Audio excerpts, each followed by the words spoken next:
tuning in. It is January 22nd, 6:22 a.m. 2016, and what am I doing up so early?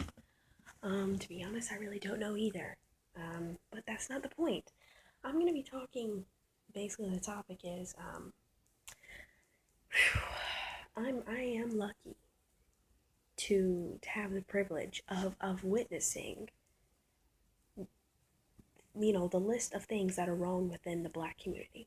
And that is literally, you know, what I'm thinking of. It's having the privilege to witness and to be aware of, knowledgeable, or have the knowledge of, whatever you want to say, of, the list of things that are wrong with the black community. And I don't mean, I can name every single pinpoint thing right now, because if I try to do that, honestly, I would end up having to stop multiple times and think really hard, you know what I'm saying? Really work that muscle in there, or just talk for like 30 minutes. And I don't like doing that. I already say I don't like 15-minute videos, but it just happens. But let's get into the bulk of the conversation, because I don't want to waste time. Now, there's a store around the corner from my place. It's called Fashion Avenue. It's by a thrift store also, and usually I would go into the thrift store. This is more like when I used to walk around more summer days, but it's cold and everything down here, so I don't do that anymore. Now, where it really gets a bit deep and intense as far as this Fashion Avenue clothing store, let me just lay out the comparison, to be blunt, because like I said, I don't want to waste any time. I just gotta get to the nice lean chunk of meat, the bulk of what I'm trying to say, because like I said, I don't like these long 10, 20-minute things. I don't. All right, so let's get into it. Let's cut it. Let's do it. You know what I'm saying? Let's get in.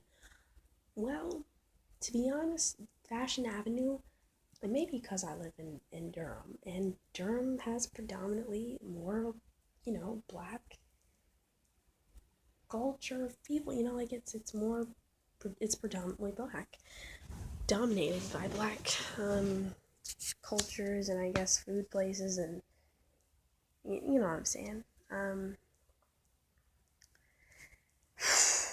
It's not like H&M clothing. It's not like, in other words, like your European styles, like with your pea coats and your your bracelets, like your golden bracelets, and your boots, leather boots, like real leather, and your pig, like your pork hats, and all that European stuff, type fashion, like with the suspenders, and no, it's nothing.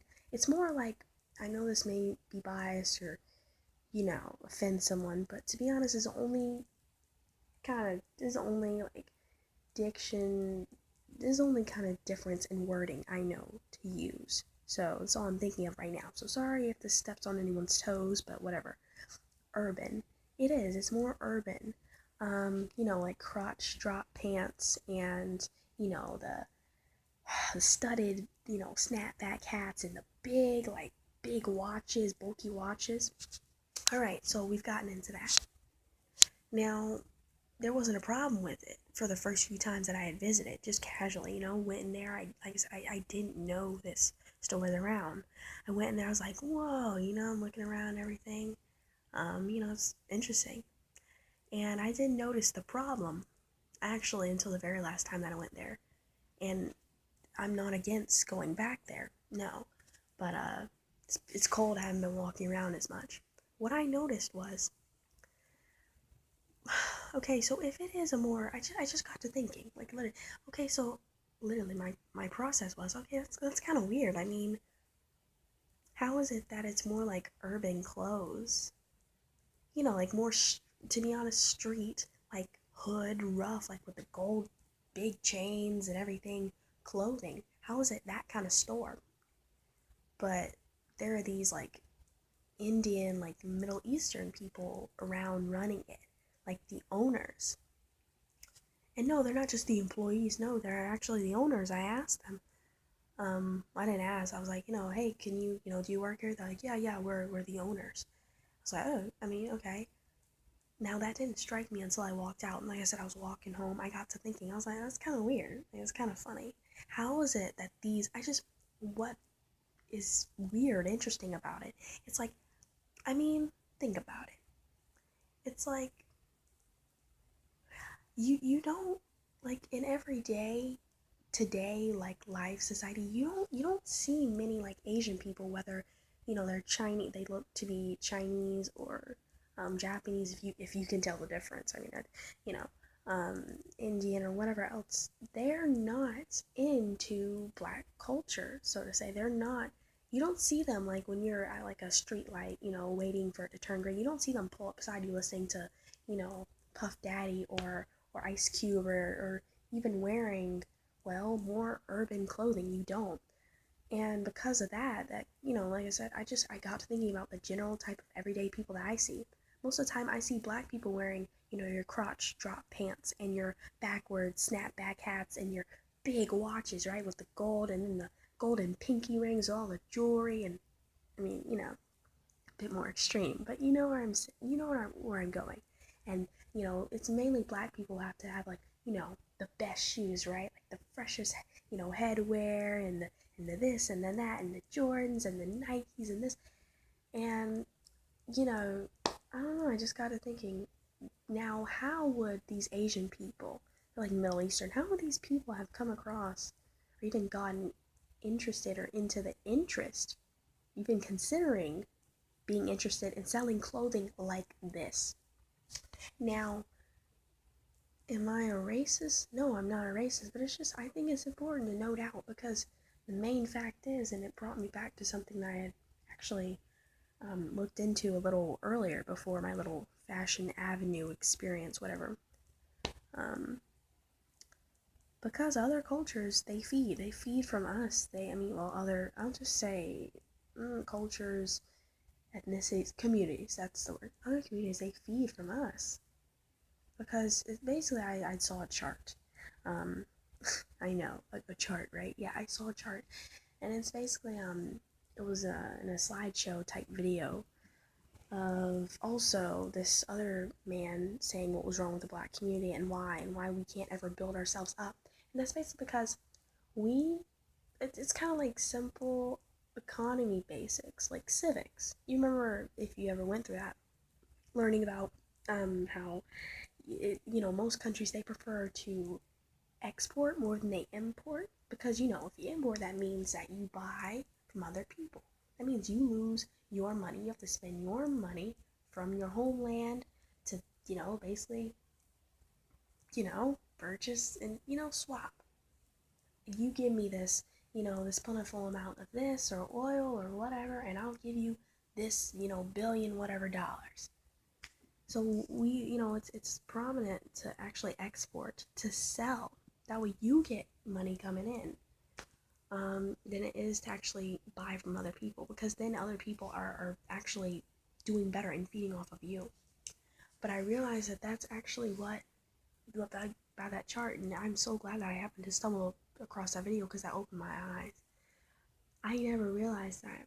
I mean, just like with my little Fashion Avenue experience, I mean, like I said, I just walked out of that place and I realized, because I just did like simple thinking, like, gear turning or whatever in my head, turning, like, in my head, and I just got to thinking, like, that's kind of strange. Like, why would it be like that? Why would these Asian people, and I'm not saying they were even Chinese, I mean, it's common misconception that when you say Asian, people just think, oh, no, no. It's just, how would they have gotten interested in that kind of clothing? But see, they're not. They don't care. And I, even in the store, they play like, to be honest, more like rap music. All that hardcore, they play all that kind of music, all that rough, rough music, rap, and soul music, and jazz. And I'm like, I know they don't like that. I mean, so basically, I'm trying to say, I mean, not only are they happy, and do they have as much freedom and privilege as they want to with selling our craft, and the catch is, they don't even have to care at all about it. Because, like I said, I walked out of that store and I got to thinking, now, what interest would these Asian people have in our culture? I know that, I mean, they don't care about the clothes. They don't care about the people really coming there. And of course, most people that come in there are the people who are attracted to that type of clothing, who are attracted to the roughness and the more street urban, like, tough look, right? And also, ironically, it's mainly men who actually came in there. It's never women. It's never women, even though they sell women's clothing too. Because I was another guy in there looking around, and of course, I looked at shoes that I liked, and then I saw the price tag, like 300, 200, 150, $80, and yeah, it turned me off. I put the shoe down. I'm like, oh, I'm not gonna spend that much money on shoes. I mean, they weren't that good anyway to spend that kind of money on them. But see, to another guy, to another black guy like me, it is worth it. But see, that's a trap we fall into. And I'm watching this video right now. We are so used to just spending our money and handing other communities our money. We're not saving enough for us. And I'm not just saying saving enough for us, like our families. No, but even for the black people, wherever they are, because I certainly don't hear about them. I certainly don't hear about wealthy black people. I really don't. Wherever they are, what are they really doing for us to put back into the community, to give back to the black community? Because that's the stuff I don't hear about. You know what I'm saying? That's the stuff I never heard about growing up as a kid. And it's the same stuff. I mean, I'm almost 18 years old. I still don't even hear about, wealthy black people now. Maybe that's part, wrongness on my part. Maybe I need to look in more. But see, it also bothers me that I have to do like extensive research just to find, something that, like inch by inch is somewhat of a close imitation of someone you can easily just type their name into Google and find them. Like, more predominantly, they'll be a white person because it's like, rich white people are so much easier to find, it seems, or to hear about because they're all over the news. They're all in the media. Their names are everywhere. But where's representation for our people? White people aren't representing us. They're not. We're not their community.